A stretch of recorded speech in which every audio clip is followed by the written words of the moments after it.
आज का दृश्यम हमें भारतवर्ष के दक्षिणी छोर पर तलाशना था। अरब सागर की खूबसूरत लहरों के बीच ऐसा दृश्यम जिसे हजारों साल पहले पुराणों में लिखा जा चुका है।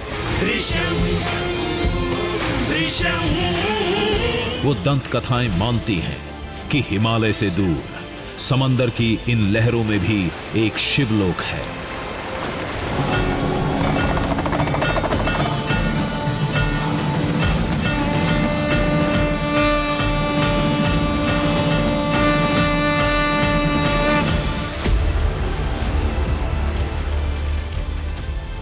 शिव की संपूर्ण लीला है।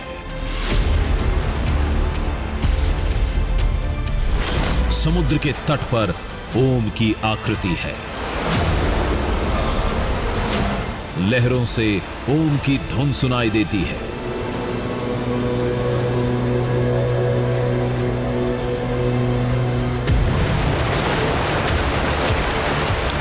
शंभू के सिर पर विराजता चंद्रमा है और बीच समंदर में कहीं नीलकंठ का रूप शिव का चेहरा प्रकट होता है।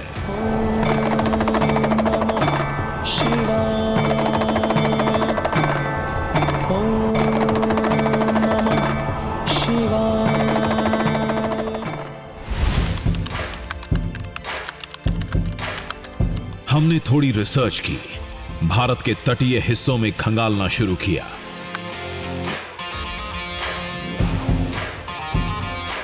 तो हम भारत के नक्शे पर उस जगह को तलाशने में कामयाब हुए। हमें हूबहू वैसी ही जगह कर्नाटक के गोकर्ण में मिली।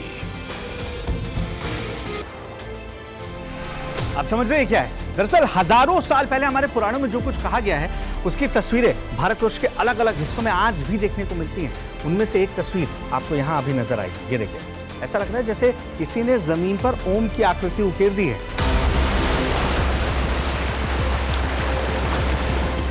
एक तरफ घने जंगल हैं, पहाड़ हैं, तो दूसरी तरफ गहरा समंदर है और बीच में ये ओम की आकृति। इस ओम बीच पर जब आप खड़े होते हैं तो यहाँ समुद्र की लहरें सिर्फ बहती नहीं है, बल्कि वो अपने साथ ओम की ध्वनि लेकर आती हैं, जो वहां खड़े होने के बाद आपको सुनाई देगा।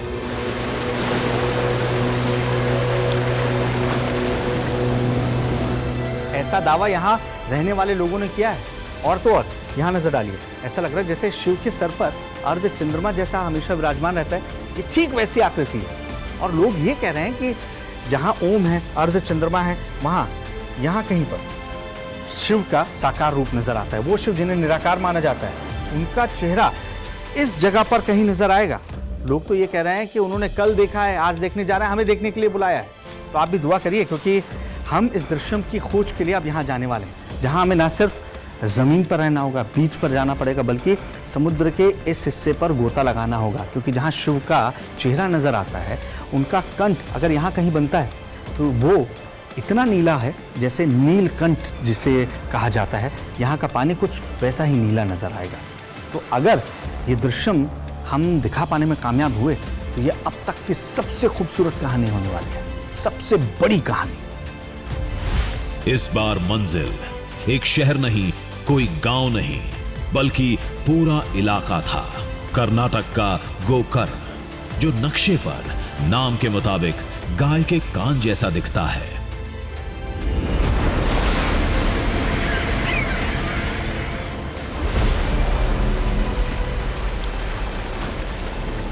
गोकर्ण में सफर का आगाज वहां से हुआ जहां इस शिवलोक का सबसे लाजवाब दृश्यम है।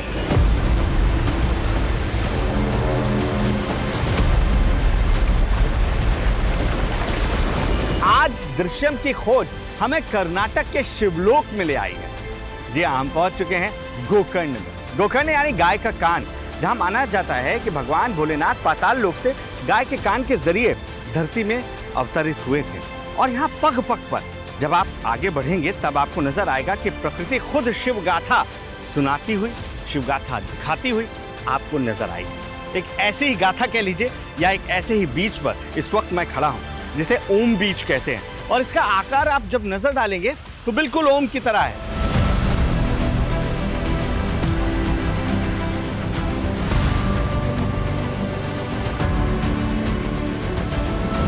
ऐसा लगता है जैसे कुदरत ने अपनी कलम से ओम लिख दिया है।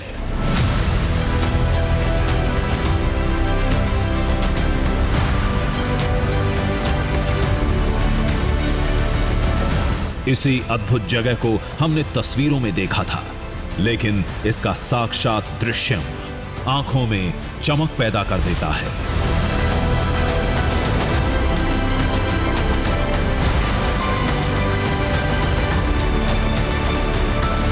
ऐसे कई साक्ष्य यहाँ पर छिपे हुए हैं।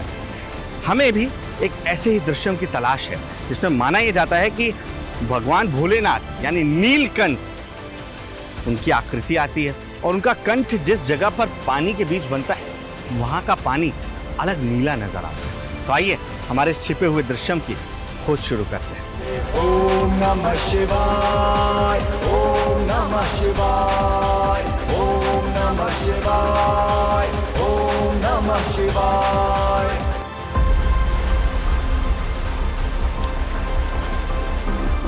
गोकर्ण की पूरी शिव गाथा इसी ओम के इर्द गिर्द मंडराती है।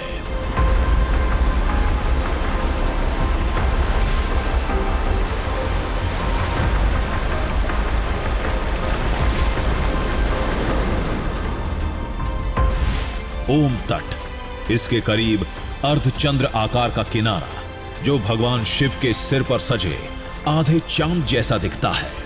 शिव गुफा, कहते हैं महादेव इस रास्ते पाताल से प्रकट हुए थे। ओम तट पर शिव पार्वती चट्टान जहां दोनों मिले थे, और सबसे अहम आत्मलिंग वाला महाबलेश्वर धाम।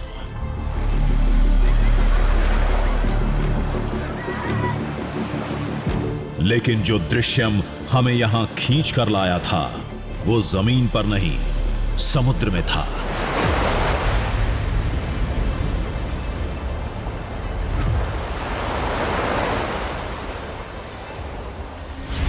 कहते हैं शाम के वक्त समुद्र का रंग बदलने लगता है।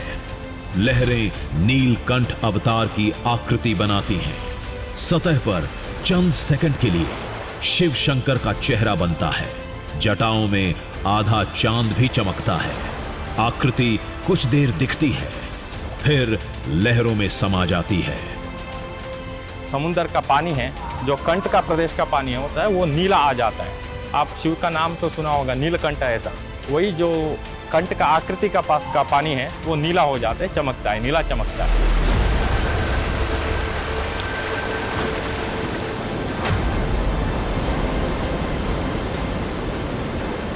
जो समुद्र कभी शांत नहीं होता, उसमें कोई आकृति कैसे बन सकती है?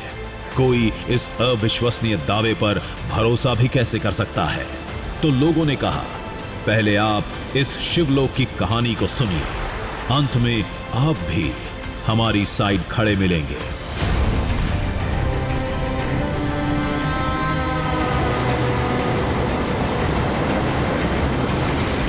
फिर हमने इस इलाके की शिव गाथा को समझना शुरू किया, जो महादेव के प्रकट होने से शुरू होती है।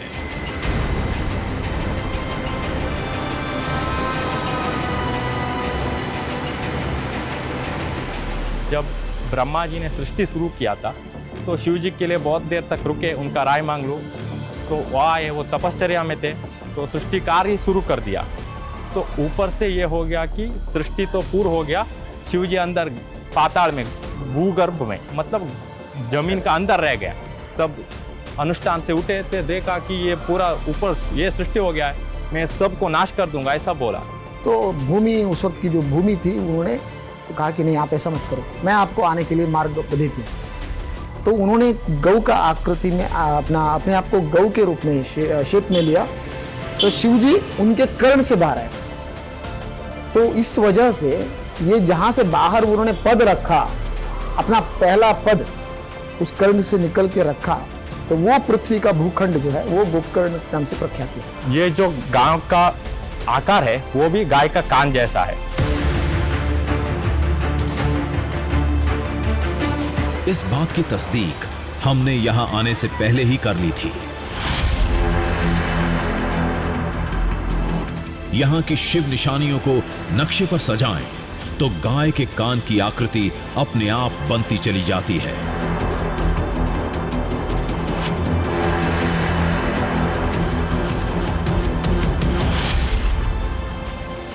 कहानी के मुताबिक कंदरा से प्रकट होने के बाद महादेव मां पार्वती से मिलने समुंदर किनारे पहुंचे थे।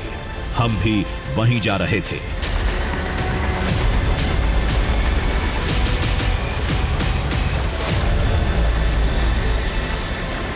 हम ओम बीच देखकर वाकई आश्चर्यचकित थे और उससे निकल पाते उससे पहले हमारे सामने ये चट्टान थी जिसे पार्वती शिला कहा जाता है। अब सिर्फ यही चट्टान नहीं बल्कि इस चट्टान से ठीक सामने जब आप नजर डालेंगे तो वहां पर शिव रॉक है, यानी शिव शिला है।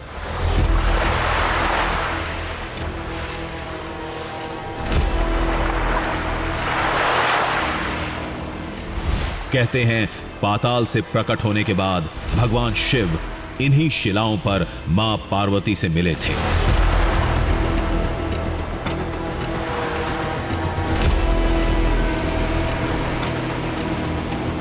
और उसके बाद से यही मान्यता है कि यहाँ शिलाओं के रूप में भोलेनाथ और मां पार्वती हमेशा के लिए स्थापित हो गए, हमेशा के लिए बस गए।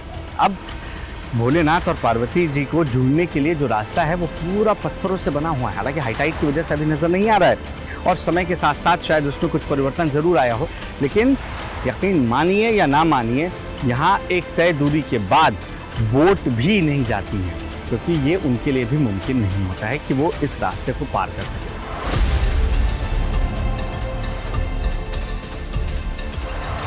दोनों शिलाएं एक दूसरे के सामने हैं। जाने का रास्ता भी दिखता है, लेकिन कोई कितनी भी कोशिश कर ले इसे पार नहीं कर पाता।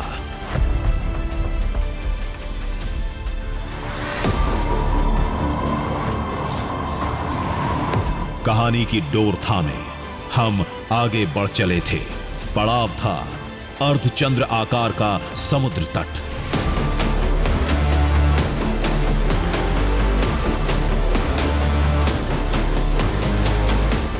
कहते हैं इस शिवलोक का सबसे बड़ा चमत्कार महादेव की वो आकृति उस तट से साफ दिखती है।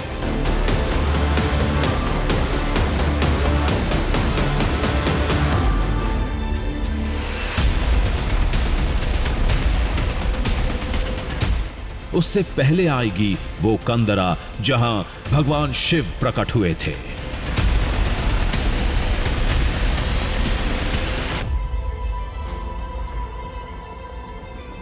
हम ओम बीच से आगे बढ़ रहे हैं और हमें जाना है, अभी हम हाफ सर्कल यानी जो मून बीच के नाम से हाफ मून बीच है उसके रास्ते पर हैं। यहीं कहीं हमें बताया गया था कि गुफा है। क्या उस जंगल के अंदर है, क्या इस जिस चट्टान पर हम खड़े हैं इसके तलहटी पर है, ये भी पता लगेगा। पहले ऊपर जाकर देखते हैं।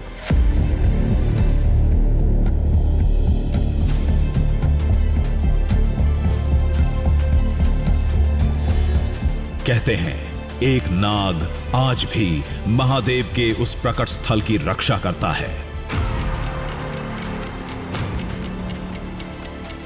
तभी हमें जमीन में कुछ दिखा। एक सेकेंड, यहाँ कोई गड्ढा दिख रहा है। मदन दौड़ कर आओ। अरे बाप, ये एक बहुत बड़ा सुराख था।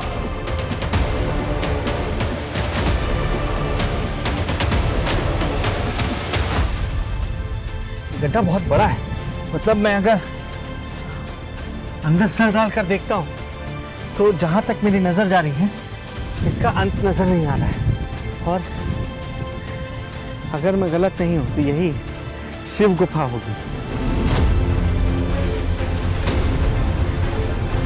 अगर इसका कोई एंट्री गेट नहीं मिलता है, जो अगर होगा तो इस चट्टान के आसपास ही होगा, अगर वो नहीं मिलता है तो हमें इसके अंदर यहीं से दाखिल होने की कोशिश करनी पड़ेगी। लेकिन उससे पहले जल्दी हम देखते हैं कि क्या इसका कोई दूसरा एंट्री पॉइंट है।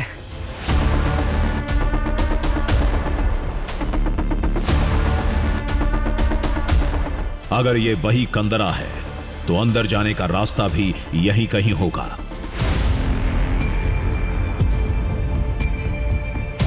दूर एक मुहाना दिखा, लेकिन वहां कुछ रेंग रहा था।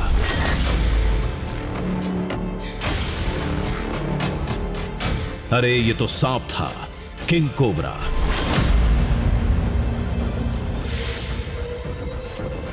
देखिए, ये शिव गुफा है और इस गुफा के भीतर दाखिल होते उससे पहले ऐसा लग रहा है कि ये कोबरा इस गुफा की निगरानी कर रहा है। लोगों ने बताया था एक नाग भगवान शिव के प्रकट स्थल का रक्षक है, लेकिन इस बात को हमने गंभीरता से नहीं लिया था। ये हमें अंदर दाखिल होने से रोकने की कोशिश कर रहा है। ये स्पेक्टिकल कोबरा है, ये लगातार मुहाने पर है। ऐसा लग रहा है ये हमें चेतावनी दे रहा है कि अंदर हमें नहीं जाना चाहिए।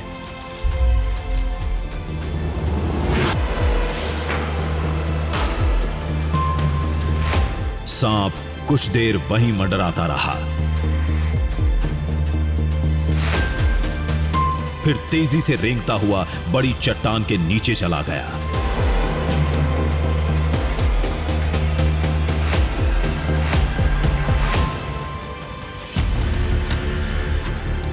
हम वहीं खड़े कुछ देर सोचते रहे।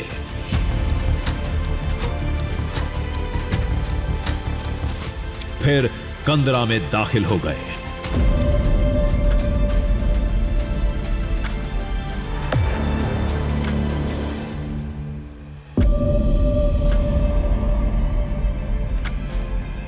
कई रास्ते हैं यहाँ पर, चारों दिशा में अलग अलग रास्ते देखने को मिल रहे हैं।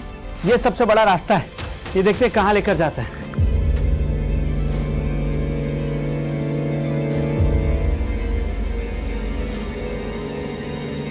ये हजारों साल पुरानी जगह है। मान्यता कहती है पौराणिक समय में महादेव शंकर इसी रास्ते पाताल से प्रकट हुए थे। इस गुफा को लोग गोगर्भ कहते हैं।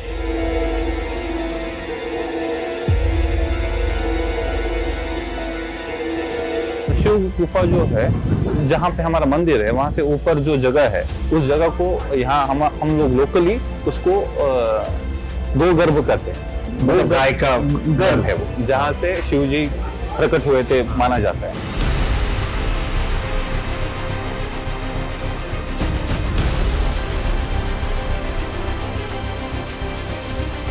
अगर गोकर्ण शिवलोक है तो ये जगह इस शिवलोक का कैलाश है। ओम नमः शिवाय, ओम नमः शिवाय। दावे के मुताबिक सैकड़ों हजारों साल पहले भगवान शिव इसी जगह प्रकट हुए थे। उमानाथ काशीनाथ भोलेनाथ बम बम बम। हर हर हर महादेव, देव देव महादेव, चंद्रशेखर महादेव, शिव शंकर महादेव। शिव गुफा का शिवलिंग गाय के कान जैसा है।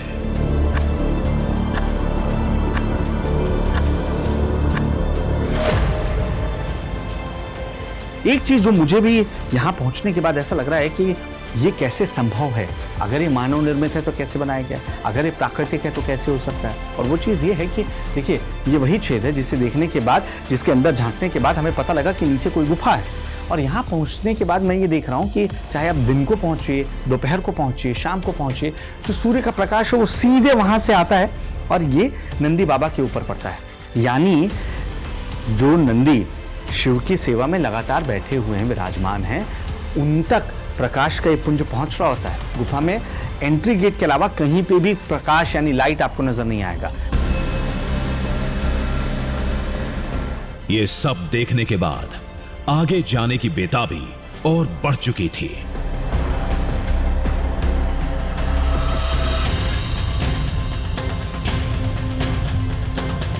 आगे था वो हाफ मून बीच। समुद्र में उभरने वाली भगवान शंकर की दैवीय आकृति वहां से साफ दिखती है।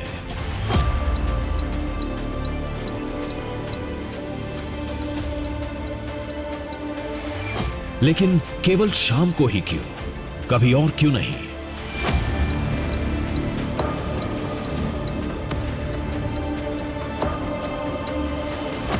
आधे चंद्रमा वाले तट का उस आकृति से क्या नाता है?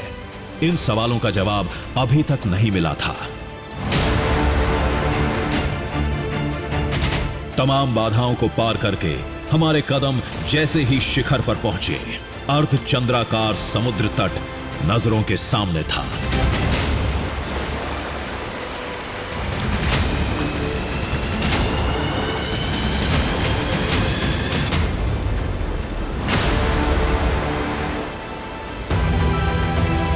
जो गोकर्ण को मानते हैं, यहां की कहानी पर भरोसा करते हैं, उनके मुताबिक यह तट कैलाशपति के माथे पर सजे आधे चांद का प्रतीक है।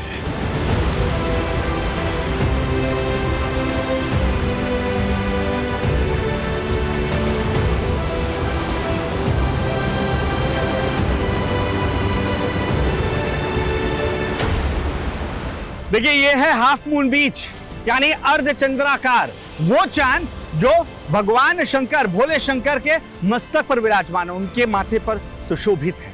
और यहाँ पर बताया जाता है, ये जो आप डायरेक्शन देख रहे हैं ना, यहीं पर वो आकृति उकरती है, उभरती है, जो भगवान शिव जैसी नजर आती है, जिनका कंठ जैसा नीला है, वैसी वहां का पानी, अलग सा एक पैच आपको भी दिख रहा होगा, वो नीला नजर आता है। लोगों के मुताबिक जब समुद्र में शिव शंकर का चेहरा बनता है तो उसका कंठ गहरा नीला होता है। इस दावे पर हम अपनी राय तभी बनाएंगे जब समुद्र के उस हिस्से को करीब से देखेंगे, उसकी गहराई में जाकर पड़ताल करेंगे।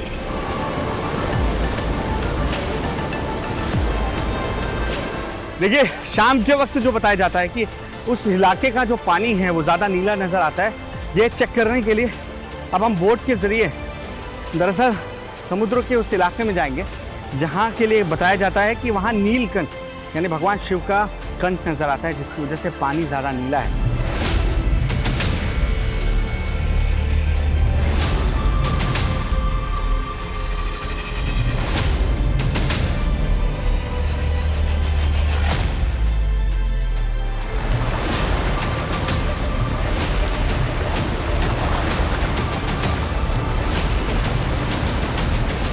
समुद्र बहुत बड़ा होता है, उसकी गहराई में सैकड़ों चीजें होती हैं। हो सकता है उस खास जगह के नीला दिखने की कोई और वजह हो, कोई रंगीन पत्थर या कोई शैवाल।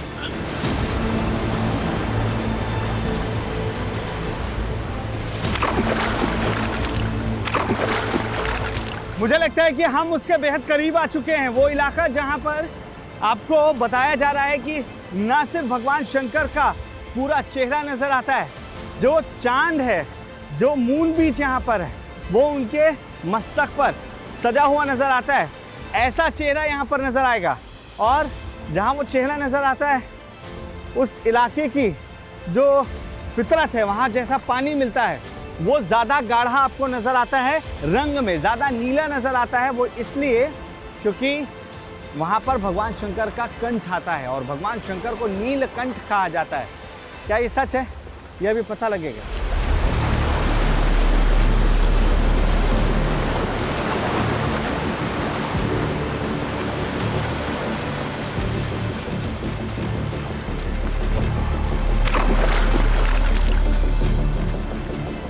वजह जो भी होगी, थोड़ी देर में सबके सामने होगी। हाफ मून बीच से हम गहरे समुद्र में उतर पड़े।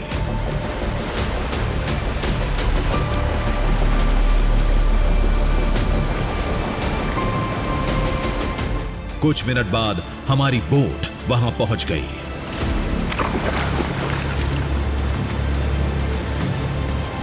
देखिए, अरब सागर के हम बहुत आगे आ चुके हैं। यहाँ पर अब हमें गोता लगाने की ज़रूरत है। स्नॉर्कलिंग करके हम देखते हैं कि क्या यहाँ कुछ अलग चीज़ नज़र आ रही है, जिसकी वजह से ऊपर से पानी अलग रंग का दिखता है।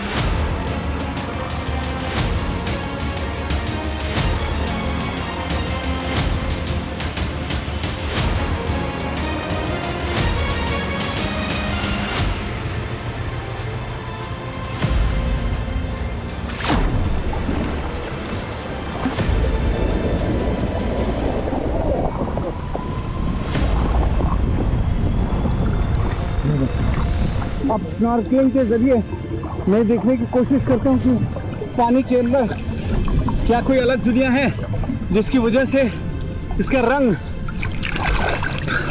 बाकी जगह के पानी से अलग आता है।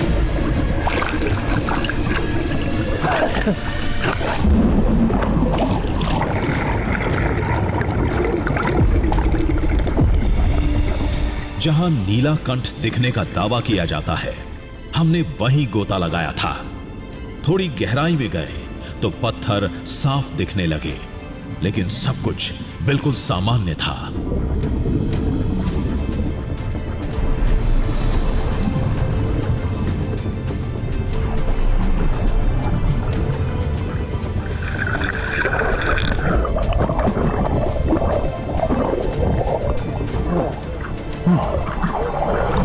देखो कोरल कोई भी ऐसा फिलहाल मुझे नहीं दिख रहा है जो इसकी वजह हो कि यहाँ का पानी अलग रंगों का नजर आ रहा है।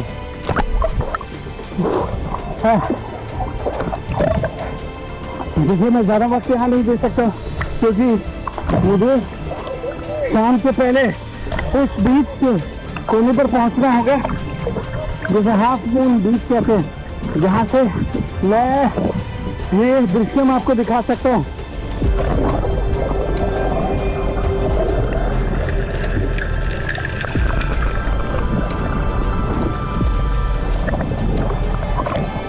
इस जगह पर पूरी तस्दीक कर लेना चाहते थे। क्या पता कोई जीव जंतु या कोई समुद्री पौधा मिल जाए, लेकिन कुछ हाथ नहीं लगा।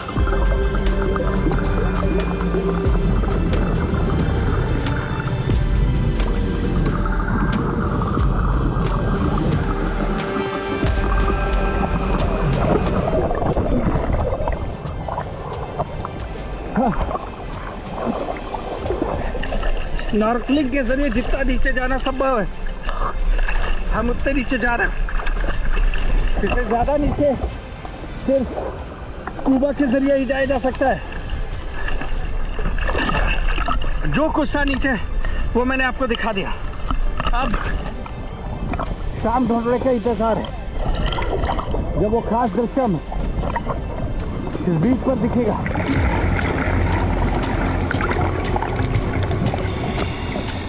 वापस लौटने से पहले हमने एक और कोशिश की। थोड़ी और गहराई में गए, थोड़ी और खाक छानी, फिर भी झोली खाली ही रही।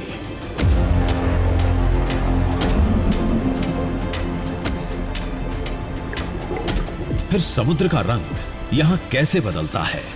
गहरा नीला रंग कहां से आता है? कहीं ये सब सुनी सुनाई बातें तो नहीं? लेकिन लोग अपनी बात पर टिके रहे।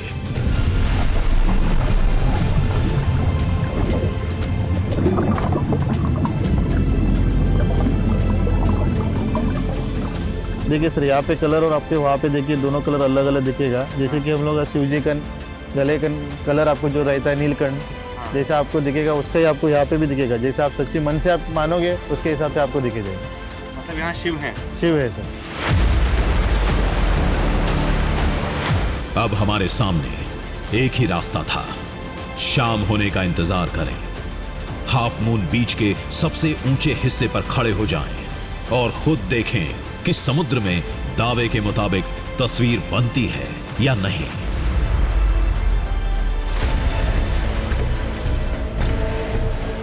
लेकिन एक बात समझ में नहीं आ रही थी।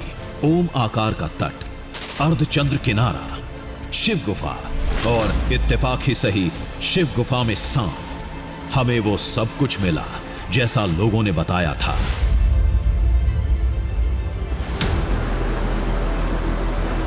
फिर चमत्कार का दावा भी यूं ही नहीं होगा। कुछ तो ऐसी बात होगी जिसने लोगों को इस वैज्ञानिक युग में भी एक अविश्वसनीय दावे पर भरोसा करने के लिए मजबूर कर दिया।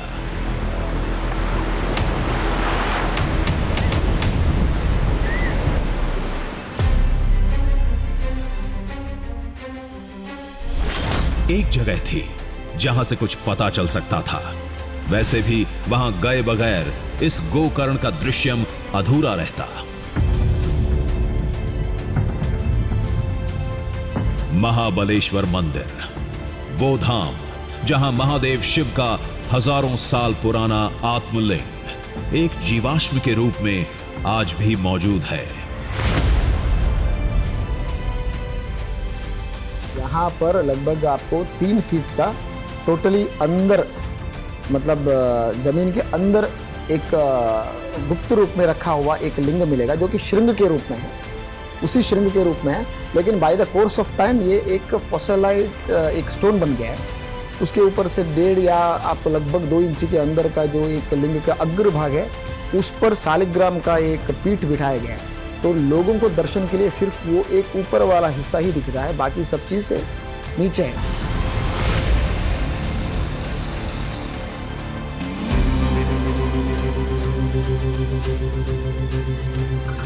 मंदिर की वेशभूषा धारण करके हम अंदर गए। आत्मलिंग से पहले भगवान गणेश के दर्शन का नियम है।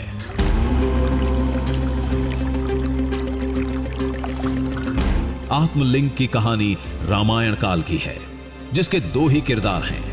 पहला लंकापति रावण और दूसरे विघ्नहर्ता गणेश। रावण जो आत्मलिंग जीत कर आया था, जिसे वो अगर लंका लेकर पहुंच जाता तो वो सर्वशक्तिमान हो जाता, जिसे हरा पाना नामुमकिन हो जाता है। फिर देवताओं के आह्वान पर भगवान गणेश एक चरवाहे के रूप में रावण के सामने पहुंचे। और उसके बाद गणेश जी ने वो आत्मलिंग उस वक्त अपने हाथ पर रखा जब संध्या आरती करने के लिए रावण ने उनसे ये आवाहन किया, ये उनसे प्रार्थना की कि आप इस शिवलिंग को अपने हाथों पर रखिए और इसे जमीन पर यानी धरा पर मत रखिएगा, क्योंकि ये जहां पर भी रखी जाएगी वहां स्थापित हो जाएगी। और रावण को ये बात मालूम थी। जैसे ही रावण ने संध्या आरती शुरू की, भगवान गणेश ने 3 बार आवाज लगाई, लेकिन रावण ने ध्यान नहीं दिया। और उसके बाद रावण जब तक आता उससे पहले ही उन्होंने वो आत्मलिंग को जमीन पर स्थापित कर दी, जो गोकर्ण में स्थापित हुई। रामायण काल का वो आत्मलिंग कुछ ऐसा दिखता है।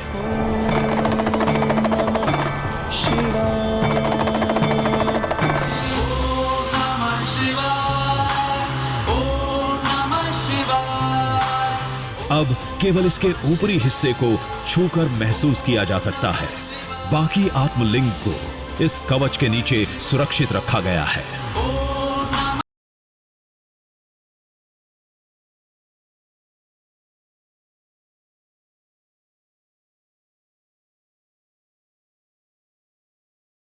जिस हाफ मून बीच पर शिव की आकृति उभरने का दावा किया जाता है, दावे के मुताबिक रावण ने संध्या आरती वहीं की थी।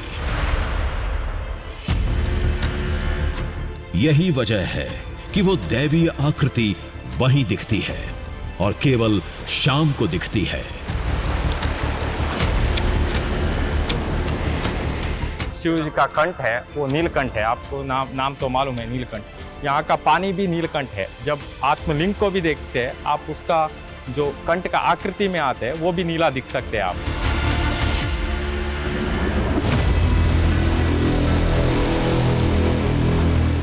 सारे सवालों के जवाब मिल गए थे। अब जवाबों को परखने की बारी थी। देखते हैं दावे के मुताबिक समंदर में वो चमत्कार होता है या नहीं। वो वक्त भी अब करीब था। गोधूली बेला शुरू होने वाली थी।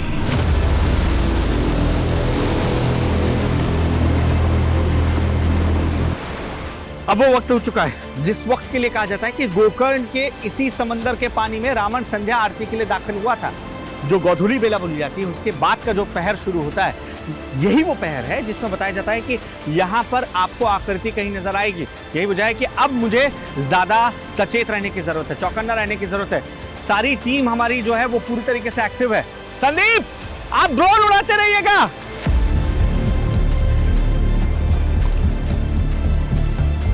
ड्रोन टीम अलर्ट मोड पर थी। कैमरा टीम भी सतर्क थी। समंदर की हर हलचल पर पैनी निगाह थी। जो भी होगा कैमरे की निगाह से बच नहीं पाएगा।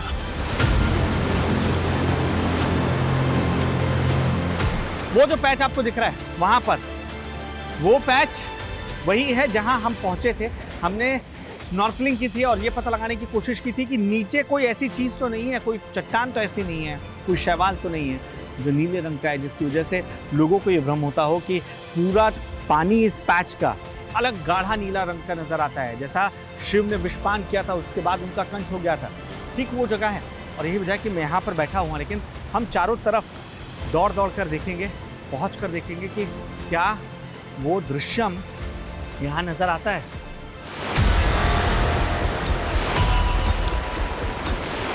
समंदर किनारे हम भाग रहे थे, दौड़ रहे थे, हर वो कोशिश कर रहे थे जो कर सकते थे।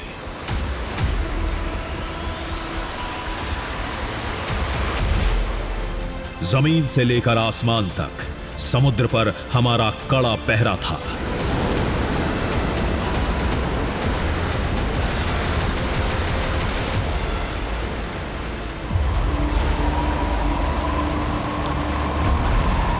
एकाएक मौसम बदलने लगा, बादल मंडराने लगे, लहरें तेज हो गई।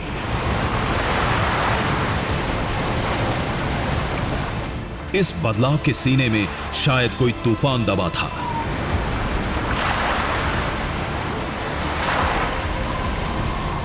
इसी हलचल में दूर कुछ नजर आया। मदन, दौड़ के रहो मदन। यहाँ पर कुछ दिख रहा है मुझे, देखिए वहां पर। मदन दौड़ कर, दौड़ कर। मैं कैमरे से आपको दिखा पाऊं, यहाँ पर कुछ दिख रहा है मदन, एक अलग सा दिख रहा है। जल्दी आओ, दौड़ कर, दौड़ कर। अरे वहीं से फोकस करो, तो वहीं से फोकस करो। वो देखो वहां पर पानी का रंग अलग दिख रहा है, नीला। क्या मुझे ही दिख रहा है? एक पैच वहां पर दिख रहा है आपको, बड़ा सा। वो जो बोट दूर जा रही है उसके पहले। किनारे से कुछ नहीं दिख रहा था, आंखें भी जवाब दे गई थीं और कैमरा भी। मदन जल्दी उस साइड चलो, संदीप को बोलो ड्रोन ऊपर उड़ा है। मुझे लग रहा है कि हमें जो यहाँ नहीं दिख रहा है, क्या पता वहां दिख जाए। ओ लहरें तेज हो रही है।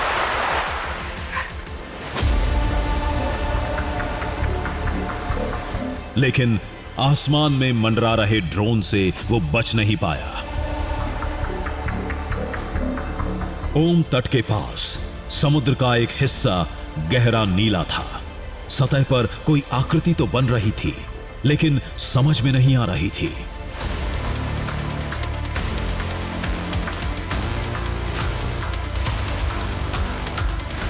दिमाग पर बहुत जोर डालें तो त्रिशूल जैसा लग रहा था, लेकिन हमारे एक साथी ने इसे त्रिपुंड बताया। हालांकि दावा अर्धचंद्राकार तट पर निशान उभरने का था, लेकिन हमें जो भी दिखा, जैसा भी दिखा, ओम तट के करीब दिखा।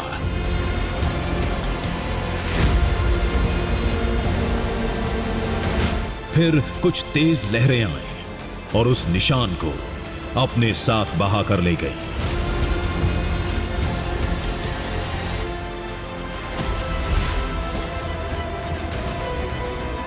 लेकिन हमारे ड्रोन कैमरे में वो आकृति हमेशा के लिए कैद हो चुकी थी, जो दावे के मुताबिक गहरे नीले रंग का था। लेकिन ये आकृति भगवान शिव का चेहरा बिल्कुल नहीं थी। हां, अगर आप शिवलोक की कहानियों पर यकीन करते हैं तो आकृति में आकार आपका दिमाग खुद तलाश लेगा। वैसे भी गहरे समुद्र में ऐसे पैच दिखते रहते हैं, क्योंकि इसी निशानी के करीब एक और आकृति दिख रही थी। कुछ लोगों को इसमें कैलाश पर्वत का अक्स नजर आ सकता है।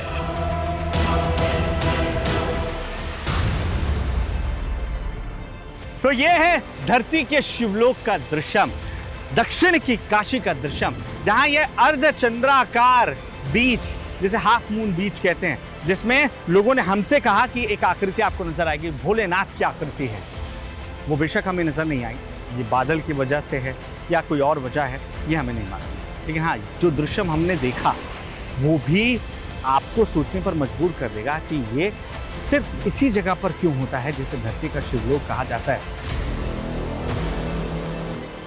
दरिया में झांकेंगे, पर्वत को नापेंगे, बांधेंगे धरती को। मान्यता है कि काशी को शिव ने बसाया था, लेकिन गोकर्ण में शिव बसते हैं, इसलिए इसे दक्षिण की काशी कहते हैं। और केवल कहते नहीं हैं, यहां के दृश्यम आपको एक शिवलोक में होने का एहसास भी कराते हैं। जैसा हमने आपसे वादा किया था, दृश्यम के थीम सॉन्ग के साथ आप अपनी रील सोशल मीडिया पर #TV9 दृश्यम के साथ टैग करिए। हम उसे पूरी दुनिया को दिखाएंगे। तो वो सिलसिला शुरू होने जा रहा है। अगर आप भी दृश्यम का हिस्सा बनना चाहते हैं तो #TV9 दृश्यम पर थीम सॉन्ग के साथ अपनी रील जरूर टैग करें। कुदरत की मुट्ठी से अब छीन लाएंगे हम दृश्यम दृश्यम दृश्यम दृश्यम। कुदरत की मुट्ठी से अब छीन लाएंगे हम दृश्यम दृश्यम दृश्यम।